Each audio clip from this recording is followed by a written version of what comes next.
Приветствую вас, друзья! С вами на связи Антон. Сегодня будет видео про скрип после замены сайлентблоков. Появился вот он такой характерный. Сейчас попробую вот потрясти. Слышите, прям.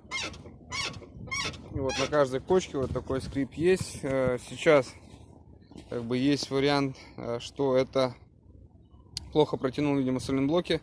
Попробую затянуть и уже покажу, что получится. Итак, друзья, когда я протянул сайлентблоки, выяснилось, что скрипят все-таки не они. Скрип никуда не делся. Вот сейчас плохо слышно.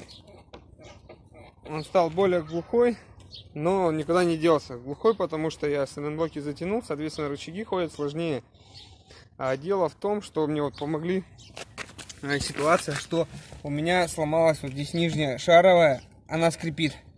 Я попросил человека помогать, ну, прохожего, знакомого своего. Он понажимал, я прям услышал вибрацию с этой стороны. То есть буду менять нижнюю шаровую опору, вот уже купил, буду менять.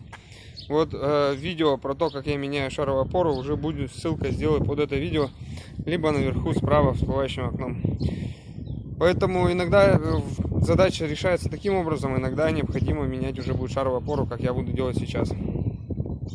Подписывайтесь на канал, ставьте лайк под этим видео. Увидимся в следующих видео. Пока.